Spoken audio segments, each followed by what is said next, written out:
cursus. Bon, moi, je suis dans l'éducation, donc je parle plus dans l'éducation que dans le social.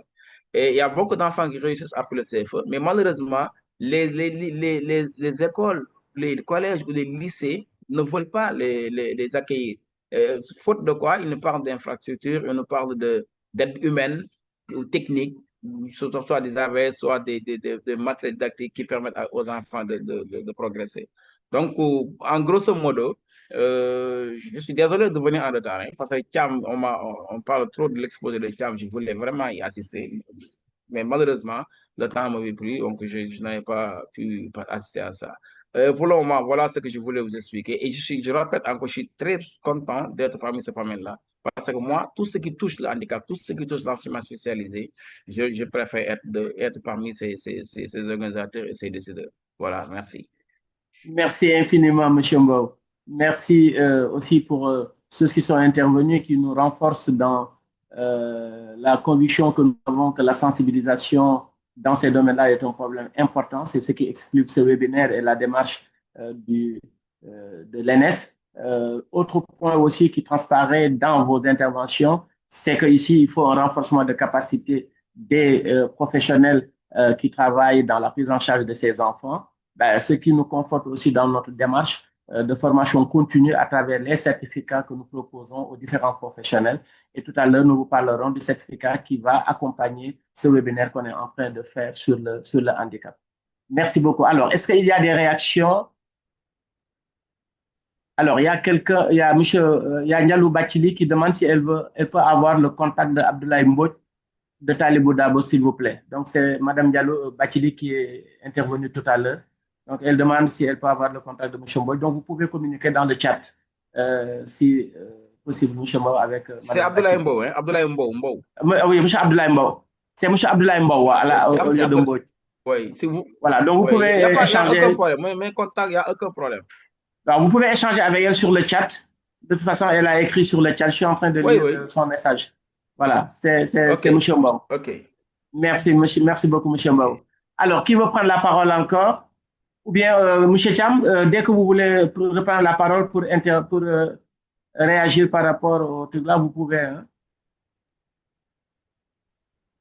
Voilà, ce que je voulais réagir par rapport à comment dire encore pour la plus en charge, M. Mbo, vraiment merci beaucoup de tout ce que vous faites au niveau de Talibou Dabo.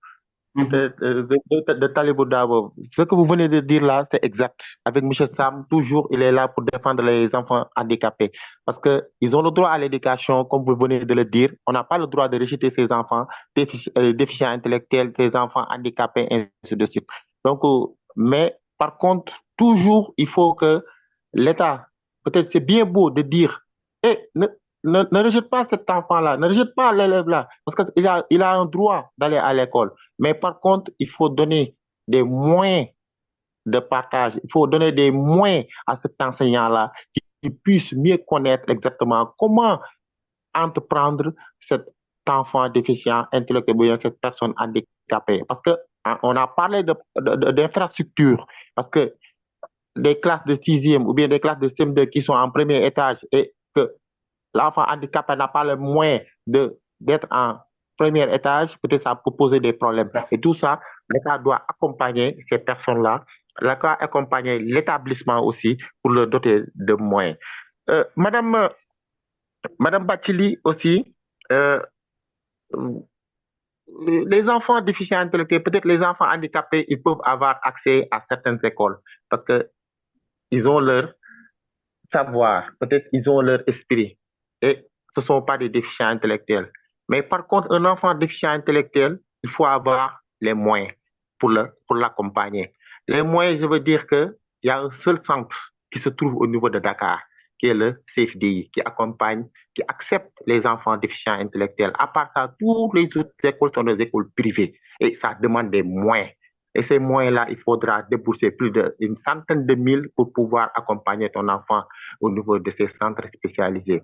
Donc, pour vous dire qu'actuellement, on est en train de faire un plaidoyer concernant le ministère de l'Éducation nationale, concernant les IA et les IF, pour que je viens de dire tout de suite, avec le projet UNICEF qu'on avait, qu'on puisse intégrer et former ces enseignants, qu'ils puissent accepter ces enfants déficients intellectuels dans les salles de classe. Parce que Ils ont quelque chose d'intellectuel quelque part. Il faut avoir confiance en eux et leur donner la possibilité, donner la chance d'exercer dans les salles de classe. Et vous verrez que peut-être il y a une différence, mais ce ne sera pas vraiment une très grande différence. Merci beaucoup. Merci beaucoup. Merci beaucoup, M. Thiam. Je pense que c'est important le plaidoyer dont vous avez parlé pour que l'État soit au premier rang des acteurs qui doivent garantir l'accès aux droits pour ces enfants en situation de handicap. Maïmouna? Oui, bonsoir. Bonsoir. Comment ça va? Ça va très bien, merci. Je salue tout le monde. Alors, M. Thiam, je vous félicite pour ce webinaire. Alors, M. Thiam a parlé de quelque chose qui m'a touché au cœur. Moi, je suis enseignante et je suis spécialisée en langue des signes ici en Rufisque. Alors, pour ce fait, ce qu'il a dit, c'est bien beau. C'est bien beau. On doit former les enseignants. Et je suis tellement partante parce que depuis des années, je suis dans une école. Il y a des enseignants là-bas qui sont battus corps et âme pendant des années et des années. Moi, j'ai fait 3 ans de cela. Et ces enseignants-là, depuis lors, nous, aucun statut majeur ou bien un échelon par rapport à ce qu'elles font. Ce sont de braves dames que je salue. Madame Cor, qui est ici, je le salue aussi. Et des AVS, il y a Fatou aussi.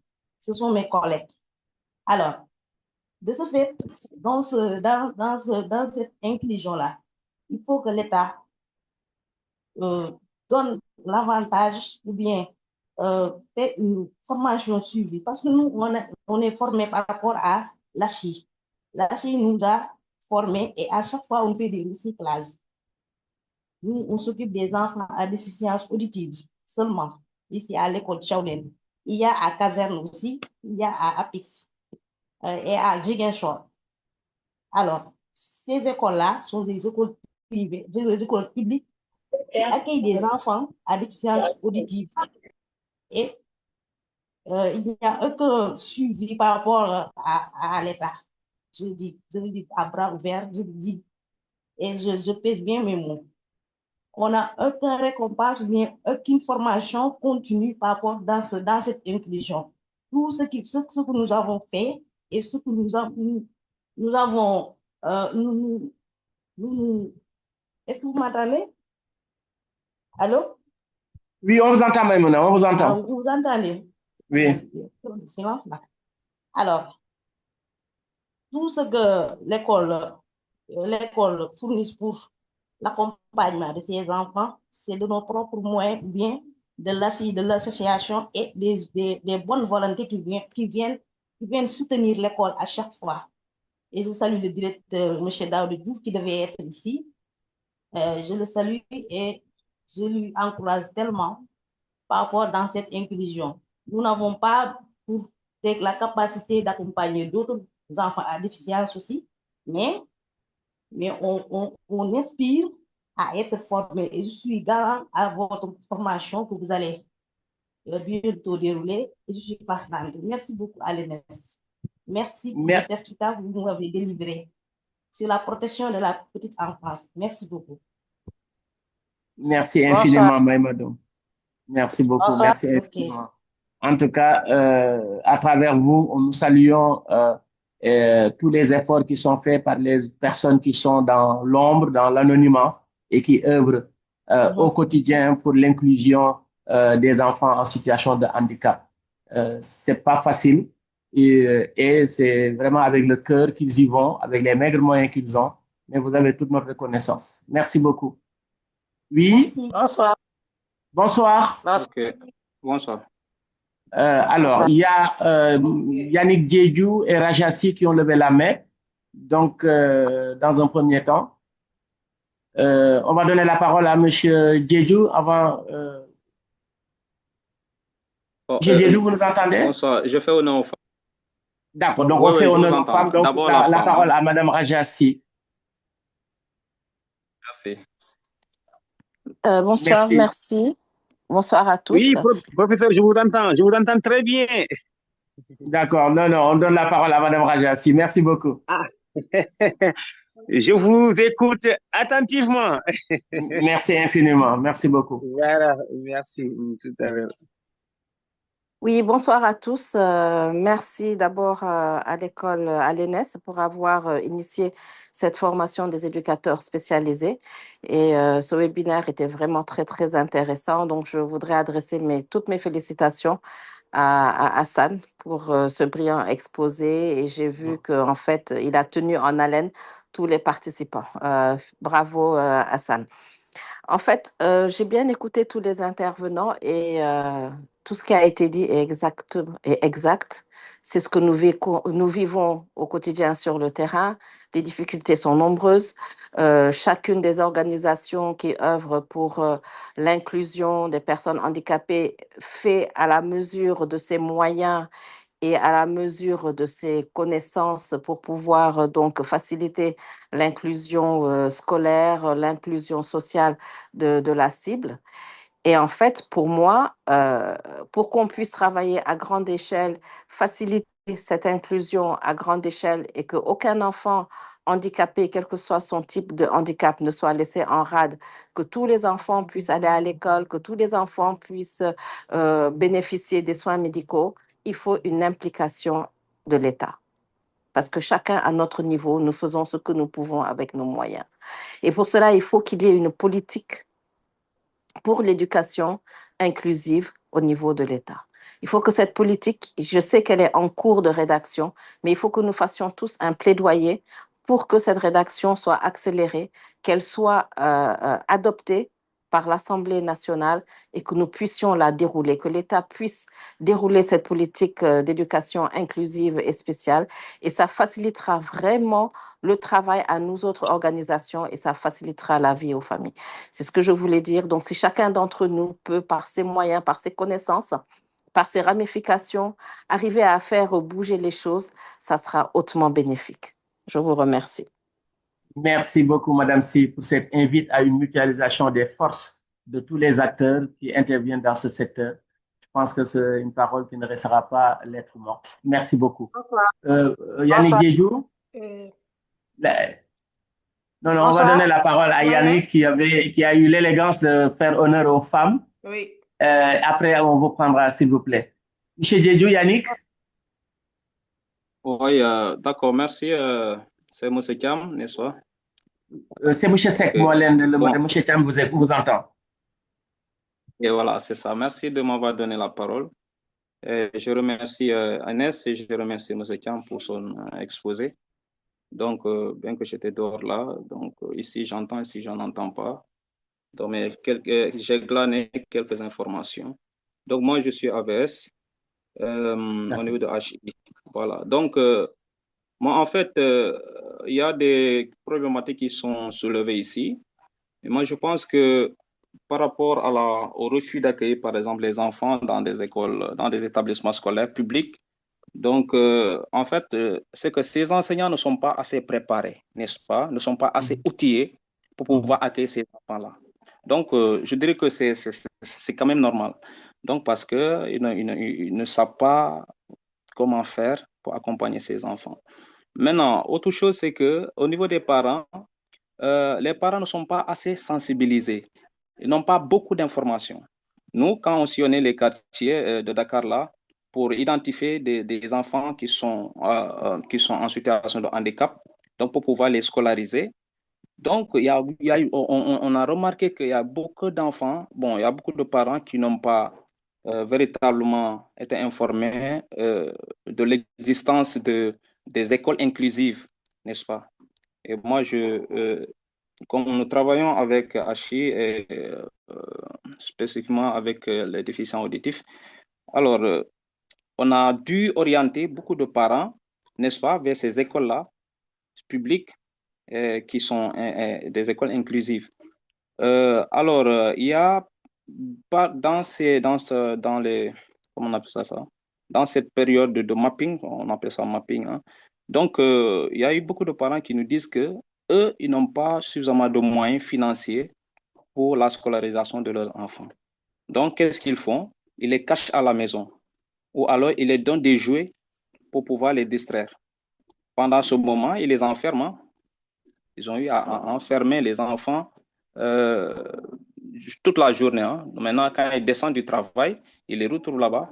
Mais les parents s'arrangeaient à trouver en fait une tablette aux enfants là pour pouvoir vraiment les distraire, les amuser pendant, en attendant qu'ils arrivent, qu'ils descendent du travail. Alors, ça, c'est un qui. Mais il y a aussi la cherté, par exemple, des écoles publiques, hein, privées, pardon. Parce que dans le mapping, j'ai eu à rencontrer une dame dont l'enfant est un autiste. Il m'a dit que mon enfant était, c'est un garçon. Mon garçon était dans une école qui est très, très, très chère. Le coût est très élevé.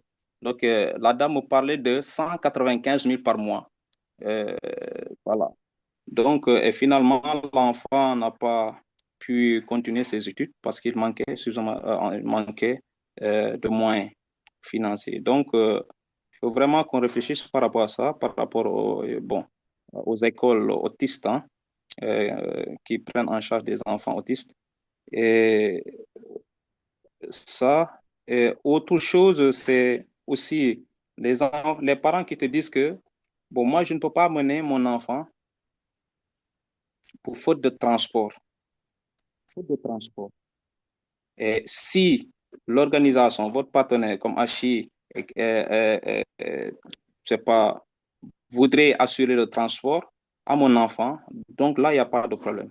Mais malheureusement, bon, jusqu'à présent, il n'y a pas eu en fait un transport particulier que Hachi donne en fait pour ces enfants-là, pour le transport. Donc, il y a beaucoup de problèmes qu'on doit résolver quand même. Et maintenant, je pense que aussi, nous, par exemple, les AVS aussi, bon, on est aussi un peu limité, hein, on est très limité par rapport euh, au matériel pédagogique, par exemple. Donc, c'est que il y a la formation en langue des signes en ce qui nous concerne, n'est-ce pas, et certaines, n'est-ce pas, certaines formations d'ordre pédagogique.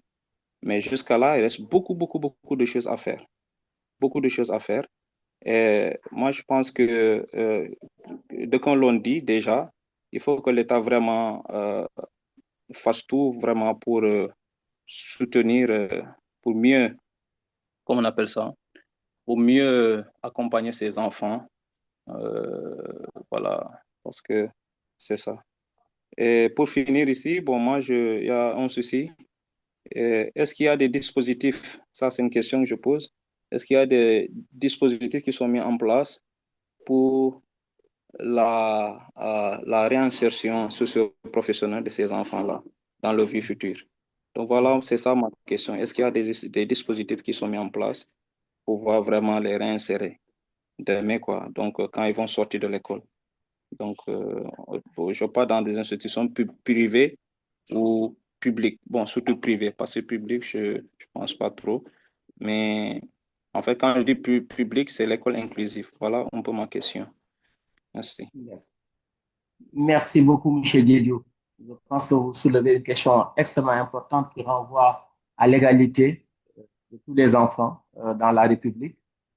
C'est pourquoi, en réalité, nous considérons à l'ENES que reconnaître, ce n'est pas seulement s'arrêter à une simple identification des enfants avec leur handicap, mais c'est surtout participer à une prise de conscience collective des besoins spécifiques de ces enfants, une prise de conscience collective de leur potentiel, parce que ce n'est pas parce qu'on est handicapé qu'on n'a pas de potentialité, mais surtout de leurs droits, et qu'il faut travailler à les garantir pour qu'ils puissent jouir de ces droits comme tous les enfants dans la société. En tout cas, infiniment merci pour ces idées-là qui permettent tout simplement de soulever des questions majeures autour de l'inclusion des enfants avec handicap.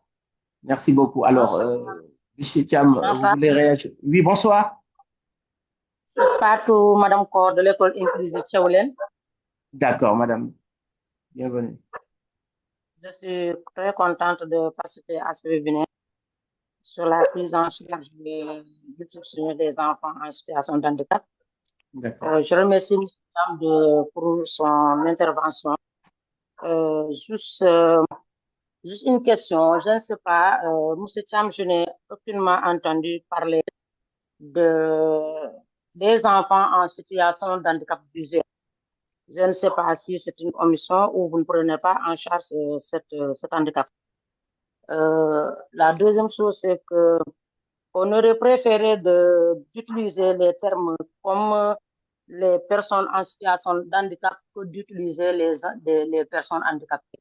C'est juste pour ne pas les blesser parce qu'ils n'aiment pas du tout ces termes-là. Donc, c'est juste, je ne sais pas, une recommandation ou bien un amendement, je ne sais pas. Du coup, par rapport, voilà, c'est juste, je ne veux pas aussi un peu verser là, donc c'est juste une préoccupation. Maintenant, par rapport à la prise en charge de ces enfants, donc il va falloir qu'on s'y mette parce qu'il y a au préalable des actions à mener, comme identifier donc ces enfants dans les quartiers les plus reculés ou bien dans les villages les plus reculés. Après avoir identifié ces enfants, il faut que l'on cherche. L'enfant souffre exactement de quel type d'handicap. Donc, après cela, il faut qu'on les recense. On recense ces enfants et sensibiliser surtout ces parents qui ne croient pas du tout à l'éducation de ces enfants. Parce qu'ils pensent tout simplement que ce sont des enfants, comme un intervenant l'a dit, ce sont des enfants, vous m'excusez du terme, qui sont maudits ou bien des ancêtres qui sont revenus.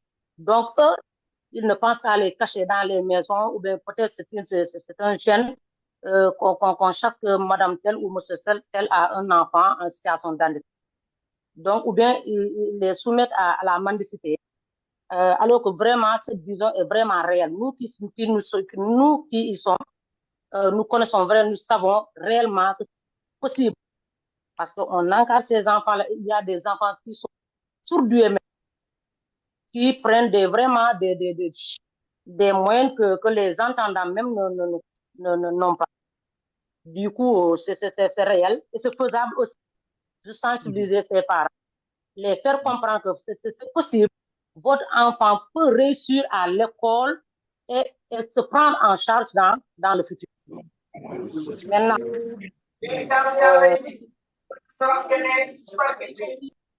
alors, oui, on vous entend. Voilà. Donc aussi, je salue Yannick, qui est un AVES, auxiliaire de vie scolaire. Ces AVES font vraiment un travail colossal dans les classes. Ils nous aident, ils nous facilitent à mener vraiment bien nos activités.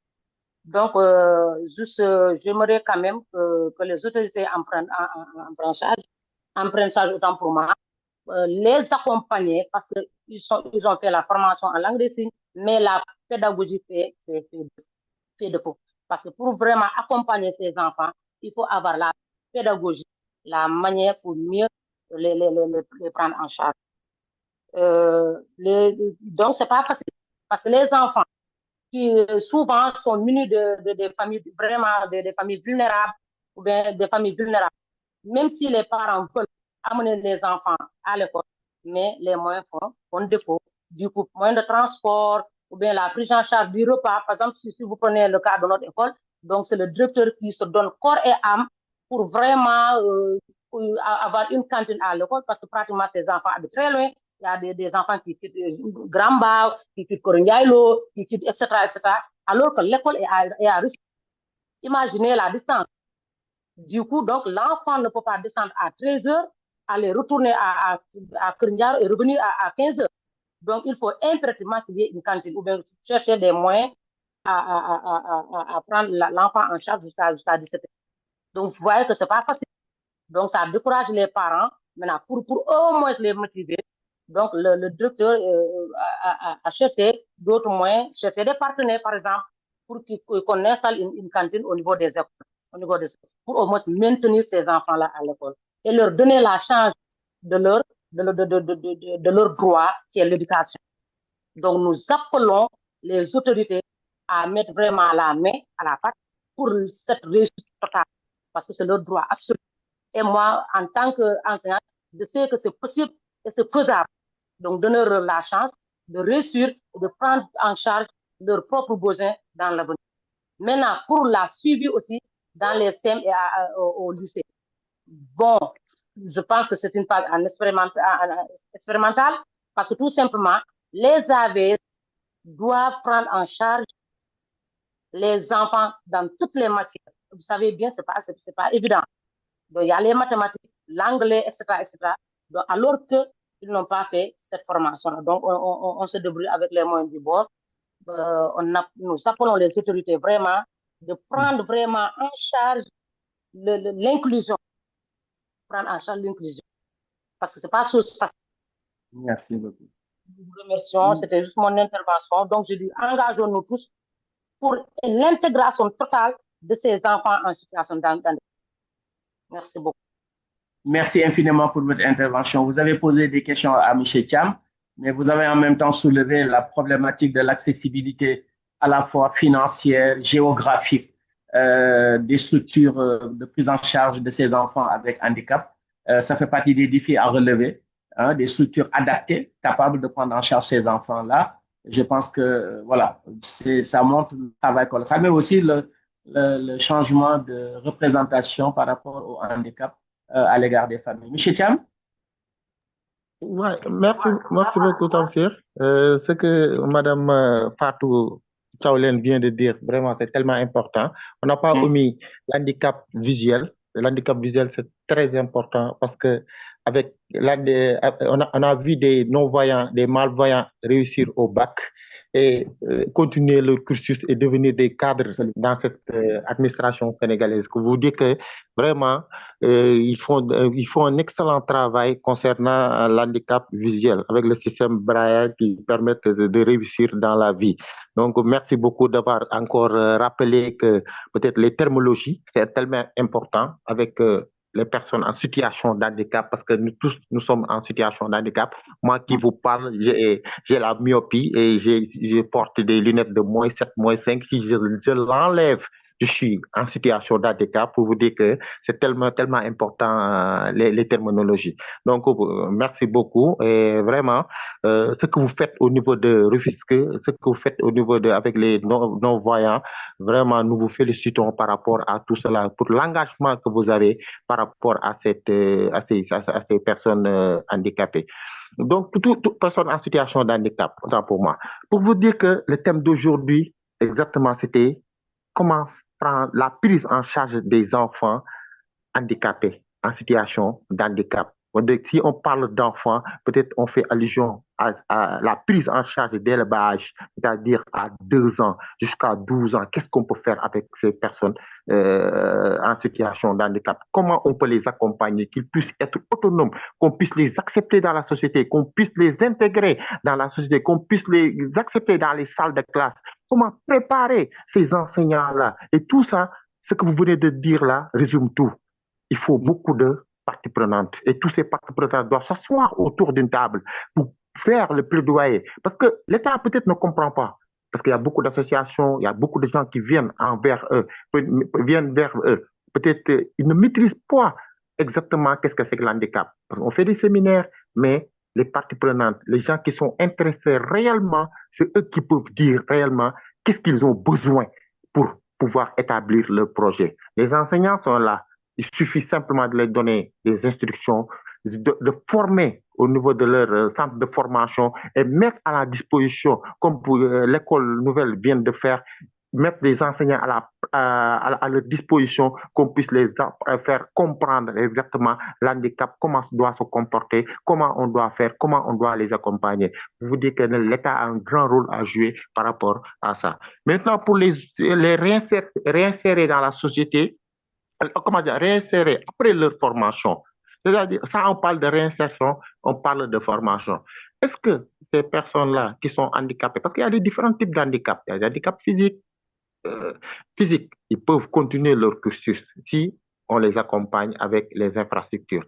Les handicapés, les personnes en situation visuelle, on peut les accompagner si on a un bon système. Ils peuvent continuer pour faire leur cursus. Mais par contre, les personnes vivant avec déficience intellectuelle, ils ont des limites. Ils ont des limites. Comment on peut les accompagner? À quel niveau on peut les accompagner aussi? Et tout ça, c'est depuis le début, pour faire comprendre à tout le monde que Ils peuvent accéder, mais il y a des limites. Et chacun a un besoin spécifique, ce que je disais dans mon exposé. Chacun a un besoin spécifique. Nous tous